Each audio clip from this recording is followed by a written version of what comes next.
Let's get started. The thought from the group chat was to revisit multiple offers. And our, um, I checked our resources, and the last meeting that I recorded about this was in October of 2019. So interesting that, not surprising, but interesting that last time we did it in October of 19, and here we are, like 15, 16 months later, still talking about it, and even to a greater degree. So how do we win multiple offers? Why don't we start with some things that we don't do? Ask for anything. Say that again. Ask for stupid stuff like a home warranty or closing costs. Yeah. I forget that. I wouldn't ask for a home warranty either. I don't really do home warranties anyway because I think they're a waste of money. That's between. WDIR. Definitely wouldn't ask for that. Your client has the ability to switch to a more attractive financing, like conventional versus FHA. That's good idea. Well, I won yesterday with FHA. Oh. Yeah, I know this is kind of like an easy thing to say, but it is still situational dependent because even with multiple offers, I've submitted, with closing costs. If there's sometimes, these people just have unrealistic ideas, even in this market where they overprice the house.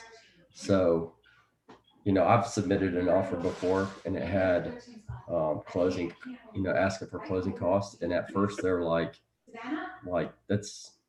you're seriously asking for that? And then they came back and were like, yeah, we'll accept it because they were overpriced. No, you didn't learn what you did wrong. I think there will always be an exception thing, but I think what we really need to focus on for the purposes of this conversation is making sure that at least, especially for newer agents who are just starting to go through this, is, what are some baseline best practices headed into a multiple offer situation? I agree. I was just saying it's not always as black and white. That's all I was saying.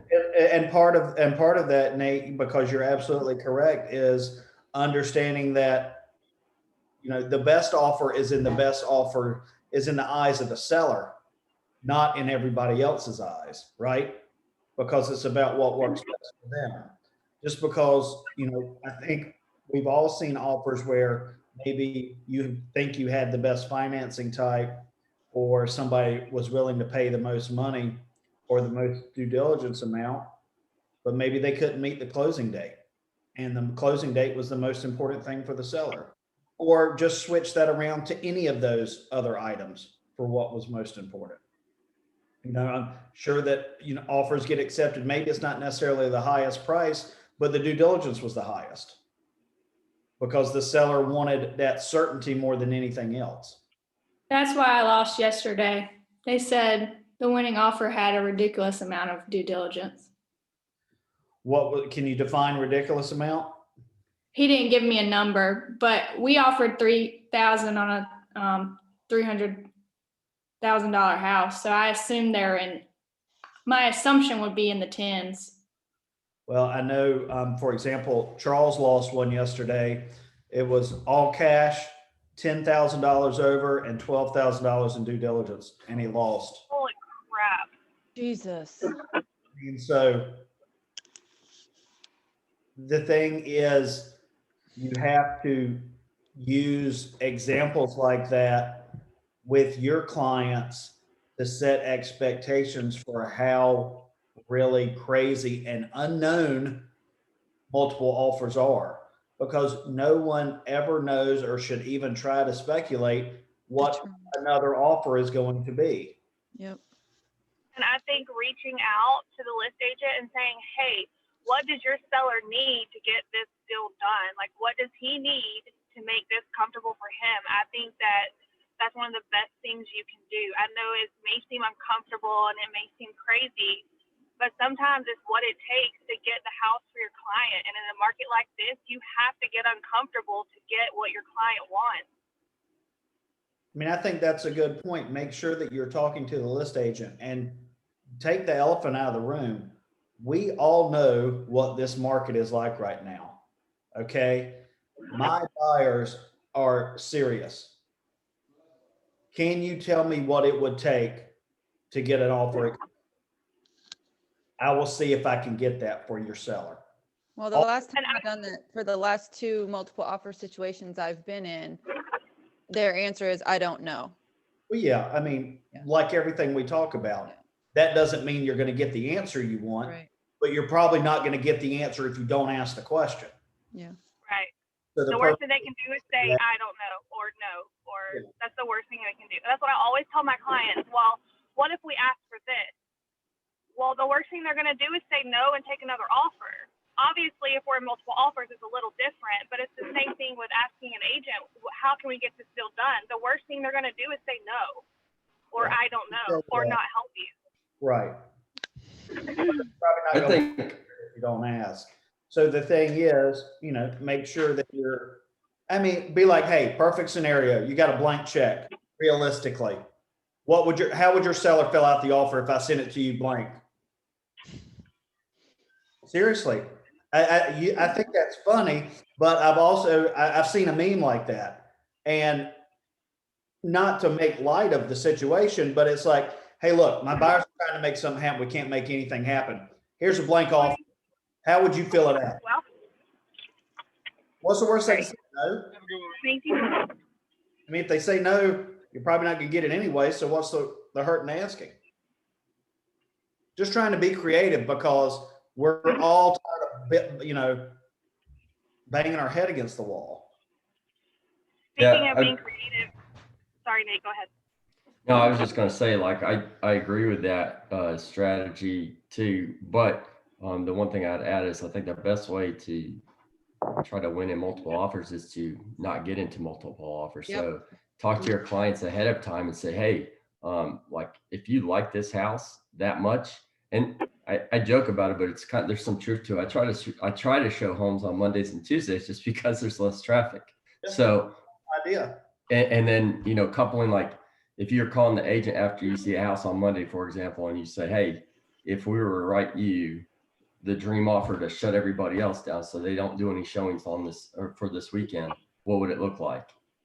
And then come back. If your people can do that and they're willing to do that, that's great. If they can't do all of it, but they can get close, then submit that offer with, a timestamp to get it done before, like Wednesday or Thursday. I think those are good conversations to make sure that you're having. It's just about really trying to do everything you can to That's what we did Sunday. just, get as much information as you can. Say, hey, where are your folks? What's most important to your folks? Obviously, everybody wants as much for their property as they can. My buyers are very flexible. What would make it work right now today? And I'll see if I can get it and save you and your clients a whole bunch of time. Don't forget to point out, hey, especially if it's occupied, hey, let's prevent you from having a bunch of people traipse through their house. It's COVID. What would lock it up so they don't have to worry about that anymore? There are different ways to think about it. Let's recap a little bit. Baseline, you want to, obviously, shouldn't even offer at list price. Definitely not below list price and multiple offers on the first day. I don't care what the comps say, for the most part. It's got to be crazy to offer below that on the first day. If not, you're just wasting your time. And above and beyond that, you need to probably set the you need to set the expectation that, why are we even seeing this house if you know upfront you're not willing to pay over list price? Nate, you disagree?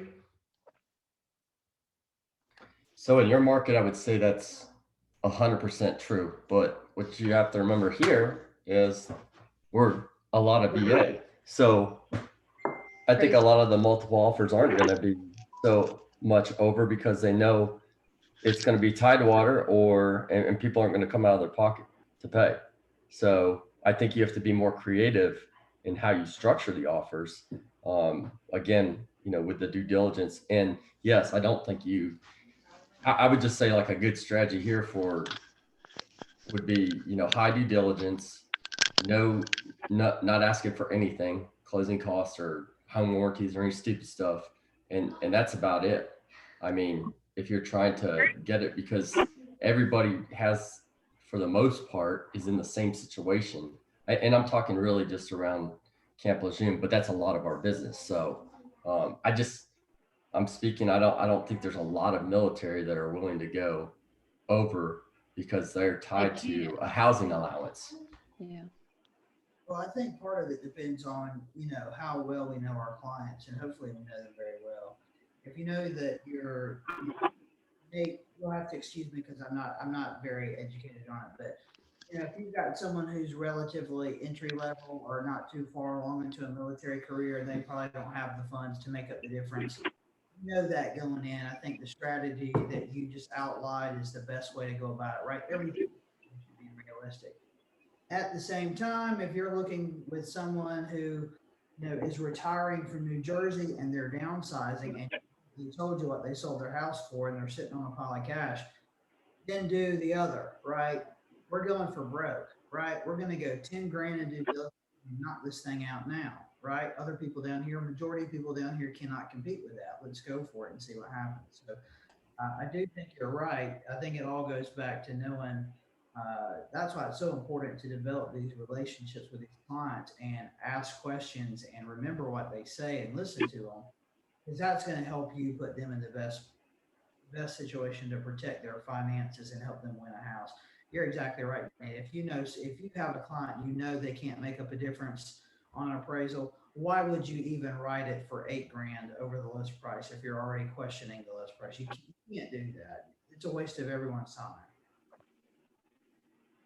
And yeah, I think it goes without saying, but I'll say it anyways. Obviously, these are best practices. They're not always practices because every situation is different. But it's about having a general idea of how to handle these types of situations. Another thing that my clients have done a couple times and it's worked and it's not worked, or we've won and we've not won in multiples with it, is they've written letters to the sellers. I don't know each time if it's persuaded one way or the other. My client from yesterday, she wrote a letter. She's a single grandma moving here from Washington State to be with her daughter whose husband's in the military, who's about to deploy. And I mean, I don't know if it helps, but she wrote it and we won.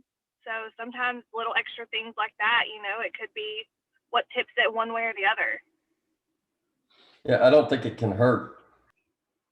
Right. No one's going to turn your letter down unless you say something, overtly political or ridiculous. So it may not win it, but it's probably not going to hurt your case. I've done that a couple of times with mixed reviews. So just proofread them. Yeah, definitely make sure you work. There's nothing in there. Typically, every time I've done that, guys, I've had them email it to me and then I edit it. Oh, definitely. Yeah. Well, this investor that I'm working with that we lost on multiples yesterday for like the 4th time. After we lost number 3, she was like, should I write a letter? Because we found out that we lost because they liked the letter that the other person won. So I was like, yeah, write a letter, but you're an investor. So you need to be creative with it. But she was very creative with it because I think it's a great letter. It doesn't, I mean, we didn't win yesterday, but I don't think it's a bad letter because she said basically, my husband and I are looking at investment properties as a way to secure our children's future, to help them save for a down payment for a house or to pay for college one day. I mean, to me, that resonates just as much as, oh, my family loves this and the yard is fenced and my dog can play there. Yeah. So, I mean, I don't overly encourage those. I never lead with those. But in this market, I think you use every possible thing that you can to win or to give yourself the best shot, to make yourself stand out. Who's adding earnest money when you're writing multiple offers? Are you just putting everything in due diligence? What kind of feedback are you getting from other agents if you're doing that? I still do earnest money, but I only do like $100. I don't think that the seller really cares that much about earnest money, do they? I agree. I don't think so. And look, We went high on due diligence and not as much earnest money. but what I'm seeing a lot of right here is that the agents that care the most about, and I don't respectfully, it's just what I'm seeing, that agents that care the most about hefty earnest money have been doing this for 40 years. You know, they're still tied up mentally, and this is the way we used to do things. But I don't think most agents and their sellers really care about earnest money because they don't get that until the closing table, or unless your buyers terminate after due diligence, and most people don't do that. Right. I think that's a minute percentage. Why would you care if you're basically getting the earnest money up front? Pretty much, yeah. If you're due diligence heavy, yes, I think that's a great way to explain it too when you submit your offer. And it's not that we're going light on earnest money, it's that we're going heavy on due diligence. Right. We're not cheapening it out, we're throwing everything up at the front. Take the cash. My client called it hand money. She's so funny. It is something though that I think you have to kind of CYA when you're just discussing it, because it does ultimately have to be a decision Yeah. by your client, because you don't want to make it feel like it's forced and then something happened in due diligence where now they're SOL on 5K because something came up. And yeah, I have a client who she will split it down the middle, and that is it. Like, she will not dump everything into diligence. And it's just, that's how she is. And I have to respect that. It's the way she wants it. And I'm just a professional. What do I know? yeah, that's what it boils down to, is like, how bad do you want it? And that's literally, I think, as blunt as you should put it to them, and not really, I guess, push them one way or the other. Just, this is how you can get it. How bad do you want it? How much are you willing to lose if the shit hits the fan? Yeah. Right. As long as you're explaining to them and they're aware of what the risk is, if you've got a client who is continuing to go $1,000 to $3,000 in due diligence, if that's all they can afford, that's all that they can do, right? But if you know they have the ability to do more, I think it's a matter of being honest with them. Hey, you hired me to help you win a house, not always tell you what you want to hear. If we continue to lose, if we keep doing the same thing, we're going to get the same result. So we've got to do something different if you want to win. And this is what other people are doing. This is how they're beating us. I mean, that's Or perfect. you want to go look at new construction because you're not doing what you need to do then. Or let's look at properties that have been on the market for 2 weeks plus. Right. Yeah. We can stop ignoring these recent alerts. Start ignoring them. Let's just revisit things that have been on the market for a while. Property brothers, them. Because maybe they're overpriced and now people have ignored them because they think there's something wrong with them. Let's go look. Maybe there's really not anything wrong with them. Perception's reality, right?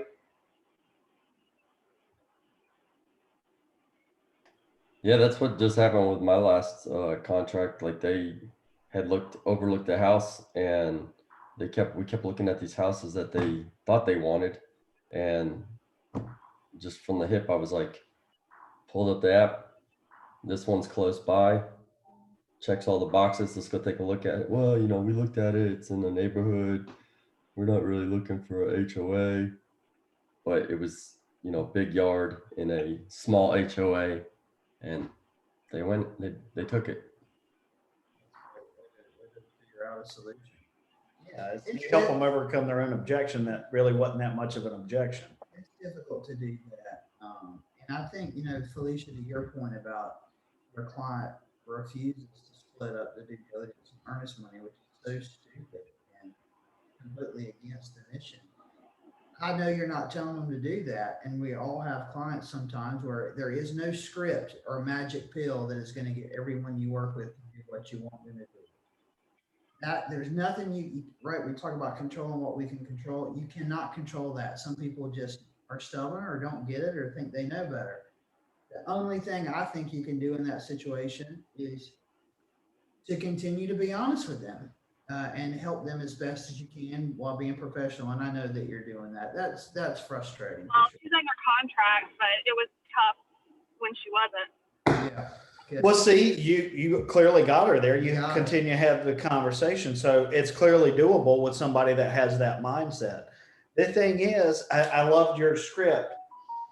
You hired me to help you accomplish your goal. I'm not going to do that by not being honest with you, or I can't do that if I'm not honest and straightforward with you. I understand this market and what's going on. We've tried it your way, maybe for lack of a better term, or just to get the point across. If we're continuing to use the same approach and getting the same result, well, that's the definition of insanity, right? So Yeah, let's try something else. totally.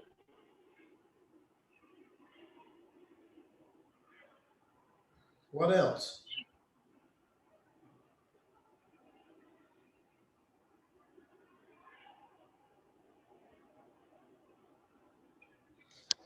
You're in one of these situations where your client's budget is really tight, and I've got one right now. We've lost 2 offers. In fact, I made a really strong offer on Doug's listing that terminated, and he shot me around and got another buyer for it, which I'm still upset about. Um, you know, you just gotta, I think Doug's strategy is a really good one. We gotta dig back in the MLS and find stuff that didn't just hit the market this past weekend. Right. Or maybe talk to the lender and see if it really is that tight.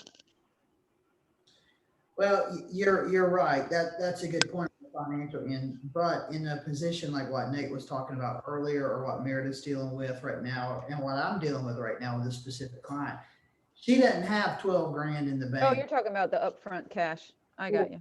for due diligence, right? Yeah, She yeah, yeah. bridge a $8,000 gap. So you've got to revisit properties that need to be dusted off, and other people basically think something's wrong with them because they've been on the market for 2 weeks, and they may not be. The price just may be unrealistic. I just got this land under contract that I was convinced was 50 grand over list price, and we ultimately got pretty close to what I wanted to list it for. But probably if I hadn't listed it where they wanted to list it, I wanted to list it at 5. I can't say. I wanted to list it at one number, and we got above that. So, if we hadn't swung for the fences, we wouldn't have got what we got. So there's other listings like that are doing the same thing, and maybe we can come in a little later in the game and get them. So that's what I'm trying to do right now. And Felicia, that was kind of what we talked about yesterday, that approach, which you know that already. Yeah, really for the fences on that one. Well, every once in a while, somebody knocks one out of the park. So keep. Yeah. I think we've made a lot of really good points. Another thing to talk about is make sure you're really having the conversation with their lender to understand where they are. We all know Adam is probably the worst at this, of saying, and you need to get them $6,000 in closing costs. Well, no, Adam, don't even bring that crap, because it's just not doable right now. So what you need to understand is, okay, this is how much they're going to need for closing, and how much do they have in hand, because that's going to dictate, how you're going to structure your offer, especially with regards to your due diligence money, right? Or asking for closing costs, and understanding exactly what that is. Also, that's a good chance for them to talk to the lender about what kind of assistance programs do they help that they might be able to qualify for. Oh, one other thing too.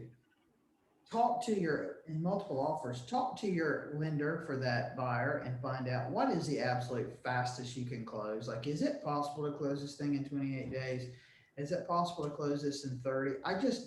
I'm hearing from a couple people where some lenders are saying everything's got to be 45 days. And to me, I just don't understand that.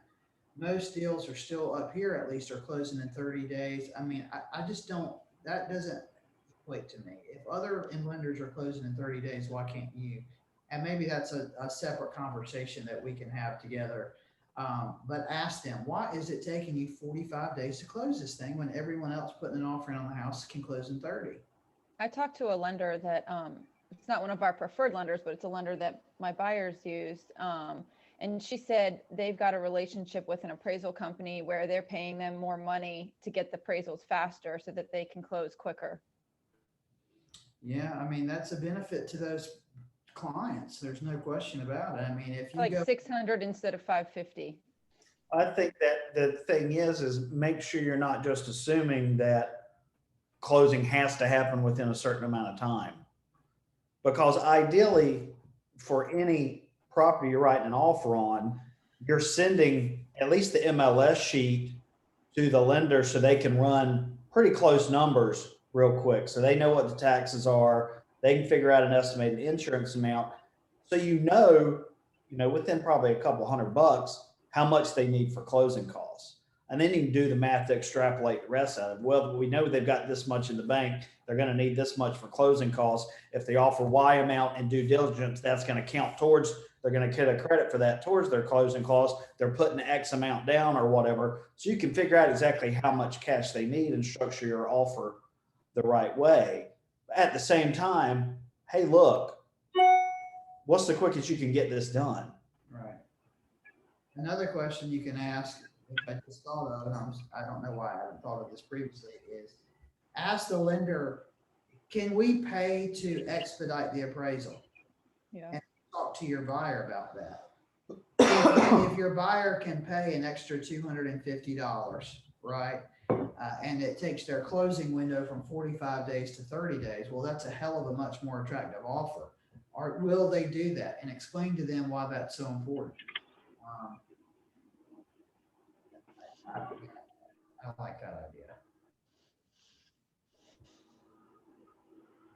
I think that's a whole lot of good ideas that we can use to hopefully strengthen not only our approach and help our folks get maybe in the right mindset with the right expectations of what's going on with the market, but also additional things we can do above and beyond just saying, hey, you need to put a higher dollar amount in that column on the contract.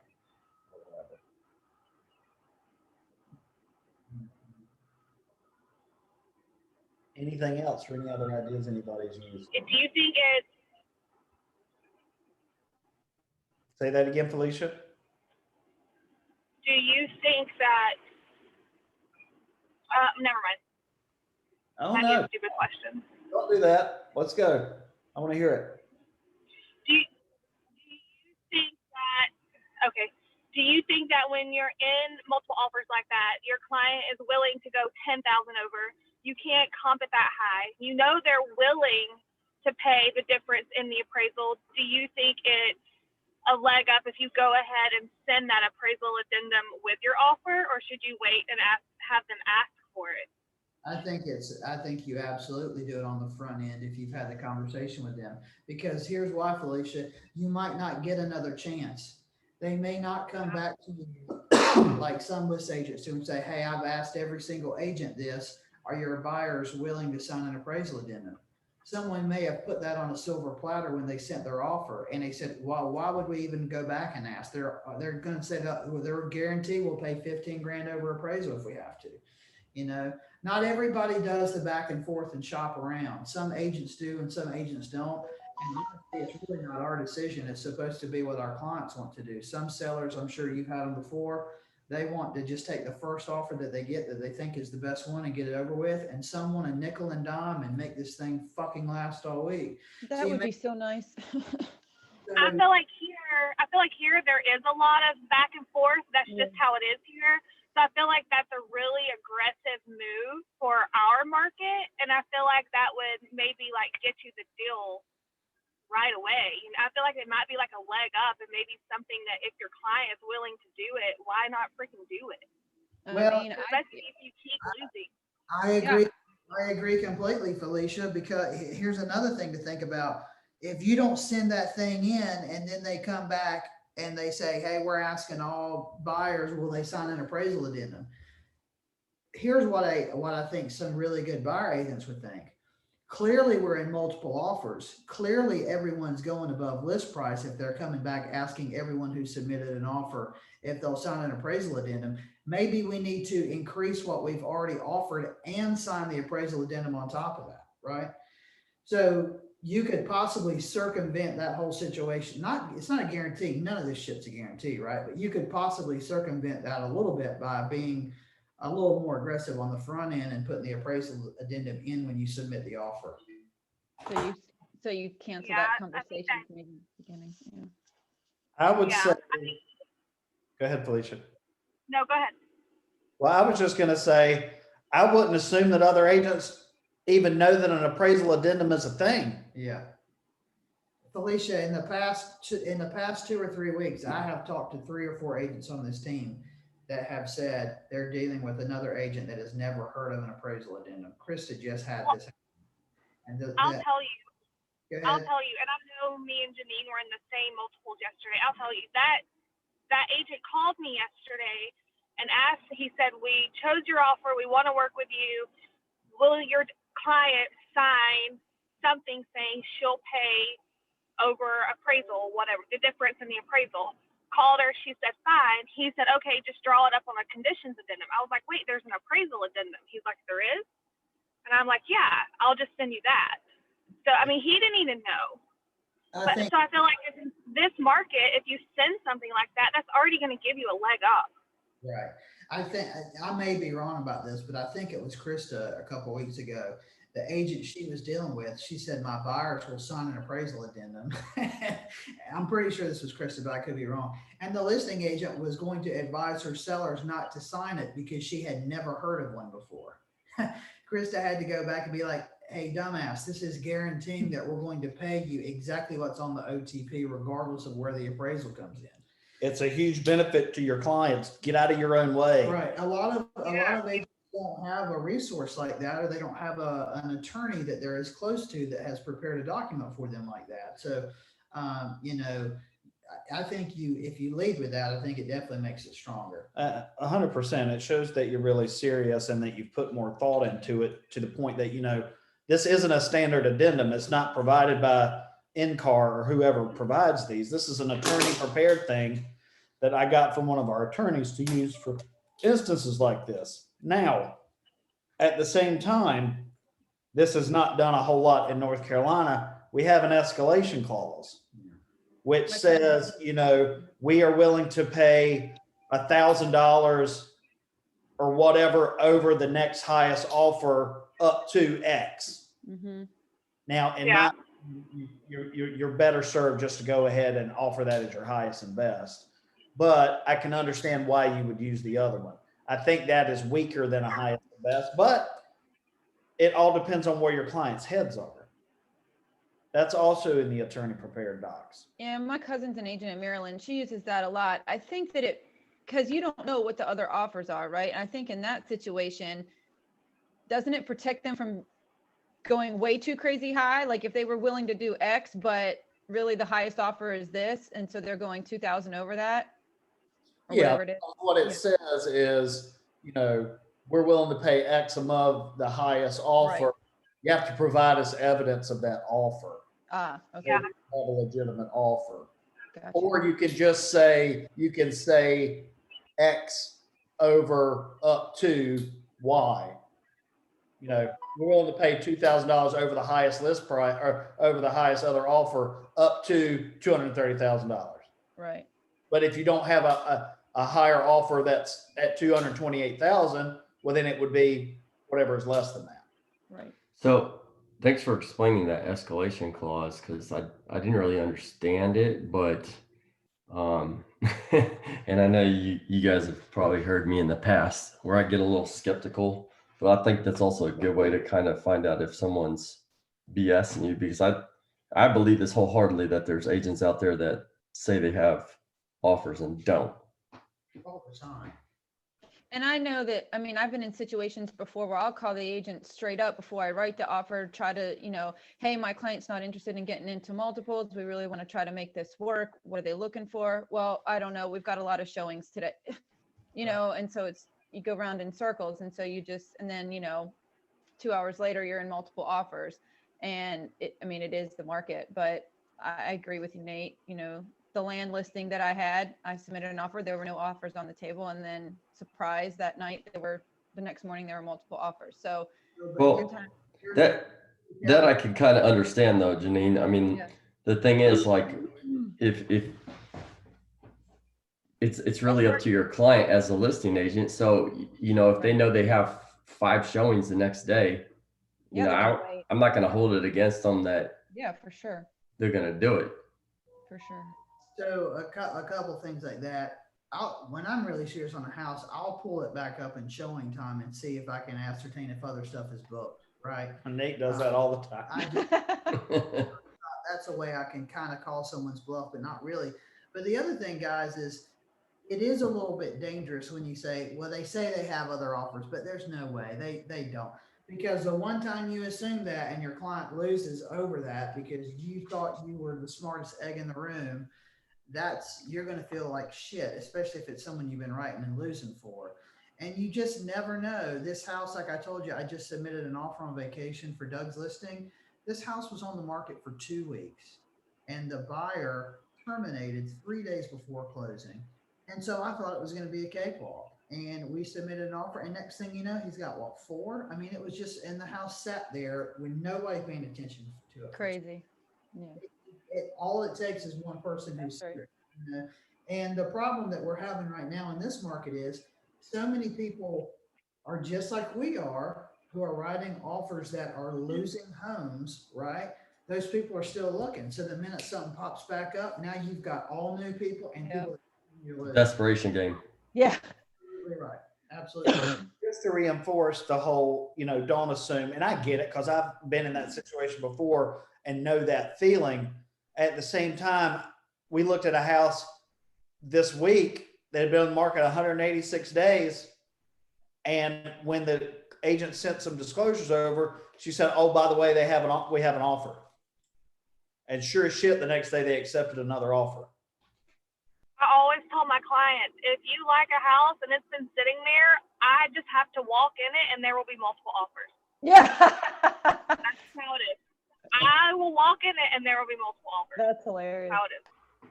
That's going to be my new scripting, because that open door one that they accepted an offer within the hour that we put in an offer was on the market like 23 days. So I was like, okay, so we're looking better with this one. And then it got taken right from underneath us.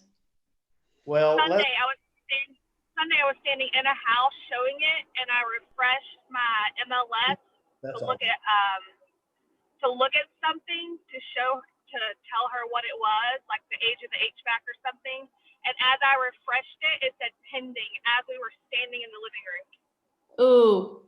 God. that's a punch to the gut. Me too. I've been driving too, and that really pisses me off when you got a showing schedule, and as soon as you walk in the door, on the way and it goes under contract, give me a courtesy call. But that's another conversation. That stuff is going to continue to happen because it's just so nuts right now. I mean, at the end of the day, we just have to Be trust. that agent when you're in the position to be that agent. We just have to trust at the end of the day that the list agent is doing the best job that they can to represent their sellers, and you have to respect that. Well, Whether at the same time, and this is something that I have honestly never really thought about until I had a listing in Pendle, and really being more honest with Krista's listing recently, where she got 31 offers. We all complain and bitch, and I do it all the time too, about why won't this guy call me back or text me? How hard is it to reply to a text or send an email? If you're getting inundated with 31 offers, you can't take control of your phone. Every agent on you. So I'm trying to be a lot better about putting myself in the other person's on the other side of the transaction. I can see where that would be an absolute nightmare. You cannot possibly answer all those questions. So I try to keep that in mind too, but we just do the best we can. Yes. It's tough and frustrating, but just have control what you can control. As well. And you can't even control your clients. Right. So what makes you think you can control another agent and their client at the same time? Plus this whole situation involving God knows how many other agents. So let's put a little bow on it to recap. When you're in multiples, we need to write really clean offers and not anything. not ask for anything, warranties, closing costs when possible. No other addenda, inspections, anything. You need to make sure that you're doing the best you can to keep the offer as clean as possible. Shorter due diligence, talk to the attorney and close as fast as possible, or make sure you're talking to the other agent to meet the seller's timeline, because not everybody wants to close in 30 days. Right? Also make sure you're talking to the lender to understand exactly what they're going to need to bring so we can figure out the formula for the amount of money we can put towards due diligence, which is probably just outside of the offer price, the most important thing in the contract. Right? Outside of that, when the agent, talk to the agent, take the blank check approach. Hey, let's try and minimize traffic in your folks' home. I know that they live there now, something like that. Just make sure that you're doing everything you can to stand above and beyond other people. Make your offer numbers look a little bit funny so they look different when people are comparing them. Like if they put them in a spreadsheet, everybody rounds to 1,000 or 5,000 or something in it in zeros. Make your offer end in something other than 3 zeros, just so it looks a little bit different. Hell, $250 might make a difference. It might not, but it might. So why not? Hey, I'm willing to pay $3,000 over list price. Well, what about $3,250? There's an agent here who only does the Walmart rule. All of his offers end in 88. Nice. Oh my God. Well, I mean, but it stands out to people. If you've got 5 other people, 5 other documents that don't have a name and a face on them, they're looking at the numbers. Do what you can to make your numbers stand out. Don't underestimate humor as Right. well. Yeah. Don't forget the letter. If your clients are willing to write a letter, it might help win. Use everything you can to give yourself an advantage. Don't forget an addenda you might want to use is the appraisal addendum. Hey, we're willing to pay this price, even if it doesn't appraise. We're telling you that right now. Or the escalation clause. Hey, we're willing to pay up to X amount over the next highest offer, or X amount over the next highest offer up to cap. But honestly, if you have a cap, you should just make that your highest and best.